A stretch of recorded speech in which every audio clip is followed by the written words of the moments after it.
Hi guys, welcome back to my channel. So इस video में हम निफ्टी 50 का मल्टी टाइम फ्रेम एनालिसिस करेंगे। तो स्टार्ट करते हैं निफ्टी के वीकली चार्ट से। सो अगर हम लास्ट वीक की प्राइस एक्शन की बात करें तो निफ्टी जो है स्लाइटली गैप अप खुला था, उसके बाद तेज़ी दिखाने की कोशिश की, उससे पिछले हफ्ते के हाई को टेस्ट यहाँ पे किया, उसके बाद लेकिन ऊपर के लेवल पर टिक नहीं पाया और नीचे हमने इसमें गिरावट देखी और वीक लो के आसपास ही क्लोज हुआ है। तो आप देख सकते हैं लास्ट वीक की जहाँ पे ओपनिंग थी करीब वही क्लोज हुआ है। तो अगर हम प्राइजेस में देखें पिछले 2 हफ्ते में कुछ ज़्यादा चेंज नहीं हुआ है। हमने दोनों तरफ का मूव देखा है लेकिन प्राइजेस में कोई भी बड़ा मूव नहीं है। और अगर हम थोड़ा और पीछे जाएं, अगर हम देखें 19 दिसंबर वाले वीक की जो कैंडल थी उसी कैंडल की रेंज के अंदर यहाँ पे प्राइस ट्रेड करते हुए नज़र आ रहे हैं। तो आप ओवरऑल प्राइस एक्शन देखिए कि प्राइजेस में हमने तेज़ी देखी, फिर एक करेक्शन देखा, उसके बाद फिर से हमने एक तेज़ी देखी, पिछला हाई निकाला, उसके बाद करेक्शन हुआ। अब उस करेक्शन के बाद यहाँ पे निफ्टी जो है साइडवेज हो गया है। तो ओवरऑल जो बड़ा ट्रेंड है वो अभी भी अच्छा है, अभी भी तेज़ी का बना हुआ है। करेक्शन के बाद बस यहाँ पे जो निफ्टी है साइडवेज हो गया है, एक साइडवेज मूव हमें दिखा रहा है।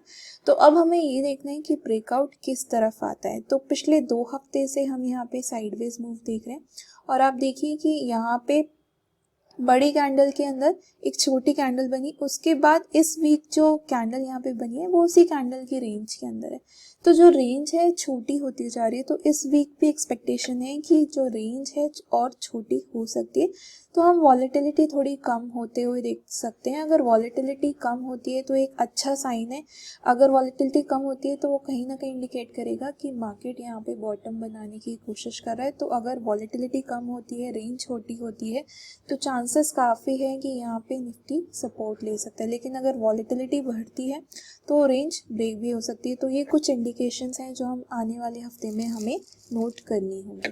बाकी अगर हम सपोर्ट लेवल्स की बात करें तो इमीडिएट सपोर्ट लेवल्स आप जो देख रहे हैं, ये जो हाई निफ्टी ने यहाँ पे बनाया था, निफ्टी इसी लेवल के आसपास अब सपोर्ट लेने की कोशिश कर रहा है। तो ये लेवल्स हमारे आते हैं 17,850 से लेके 17,670 के। सो एक इम्पॉर्टेंट सपोर्ट जोन है जो मुझे लगता है निफ्टी बहुत आसानी से नहीं ब्रेक करेगा।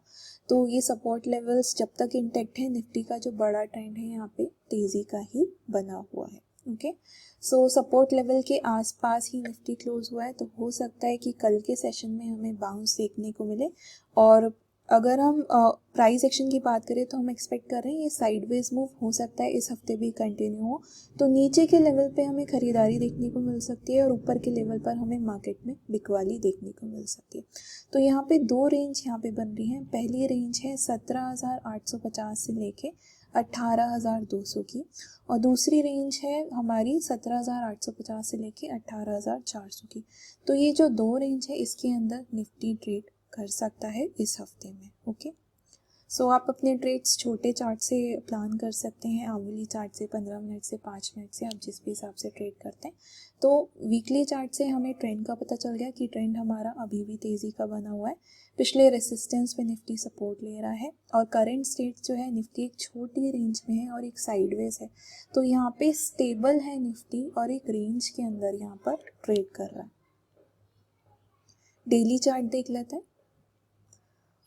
तो डेली चार्ट अगर हम देखें निफ्टी में, वहाँ पे हमें थोड़ी सी वीकनेस देखने को मिलेगी। आप देख सकते हैं एक स्ट्रक्चर था यहाँ पे हायर हाइज हायर लोज का, उसके बाद 1 दिसंबर से अगर आप देखें यहाँ पे स्ट्रक्चर बना है लोअर लो लोअर हाइज का। ओके, लेकिन क्योंकि वीकली सपोर्ट जोन पे है और ये डेली चार्ट पे भी देखें तो डेली चार्ट का भी सपोर्ट है, तो मल्टी टाइम फ्रेम सपोर्ट है। तो फिलहाल सपोर्ट पे है और यहाँ से कोशिश निफ्टी कर सकता है बाउंस करने की। और अगर हम पिछले 3 सेशन से देखें तो यहाँ पे मंदी की कैंडल बन रही है और लगातार जब मंदी की कैंडल बनती हैं 3-4 तो मार्केट थोड़ा सा एग्जॉस्ट होता है, तो वहाँ पे हमें बाउंस देखने को मिलता है। तो कल उम्मीद है कि निफ्टी हो सकता है गैप अप खुल सकता है, और अगर फ्लैट भी खुलता है या फिर गैप डाउन भी खुलता है, क्योंकि अगर गैप डाउन भी खुलेगा तो चांसेस हैं कि सपोर्ट रेंज के अंदर ही खुलेगा। तो अगर गैप डाउन खुलता है तो वहाँ पे बहुत ज़्यादा चांसेस हैं कि रिकवरी करेगा।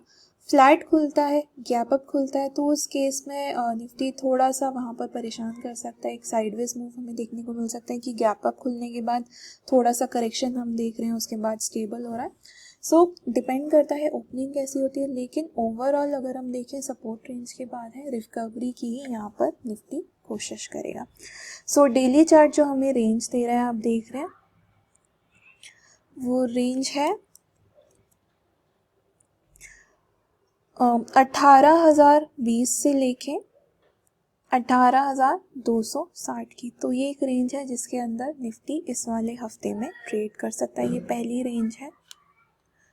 आवली चार्ट देख सकते हैं। सो आवली चार्ट अगर आप देखें तो यहाँ भी स्ट्रक्चर वीक ही है, लेकिन पिछला लो जो यहाँ पे बना था आप देख सकते हैं 26 दिसंबर को उसी लो के आसपास है।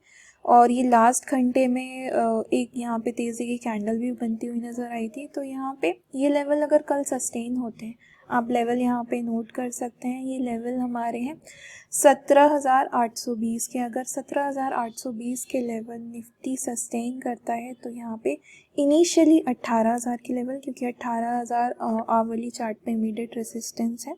सो पहले 18,000 के लेवल टेस्ट कर सकते हैं और 18,000 के ऊपर निकलता है तो 18,200 से लेके 18,250 तक के लेवल यहाँ पे टेस्ट हो सकते हैं। तो रिकवरी की कोशिश करेगा इस हफ्ते में और एक रेंज के अंदर ही हम इस हफ्ते में यहाँ पे निफ्टी में ट्रेड होता हुआ देख सकते हैं। तो ऑप्शन ट्रेडर्स के लिए इस टाइम पे स्ट्रैंगल्स बहुत अच्छा है कि आप सपोर्ट और रेसिस्टेंस के ऊपर सेलिंग कर सकते हैं। और वहाँ पे क्योंकि वॉलेटिलिटी, क्योंकि एक रेंज, एक स्टेबल रेंज के अंदर निफ्टी ट्रेड कर रहा है तो वॉलेटिलिटी थोड़ी यहाँ पे कम होती हुई नज़र आ सकती है। लेकिन आप जो भी ट्रेड करें स्ट्रिक्ट स्टॉप लॉस के साथ करें, और अगर आप एक्सपीरियंस्ड हैं ऑप्शन ट्रेडिंग में आप तभी वहाँ पर ट्रेड करें। सो आई होप ये वीडियो आपको अच्छा लगा हो। अगर आपकी कोई भी क्वेश्चंस हैं, क्वेरीज हैं तो कमेंट सेक्शन में लिखकर मुझसे पूछ सकते हैं। मैं आपसे फिर मिलूंगी नेक्स्ट वीडियो में। Till then bye bye, have a happy day.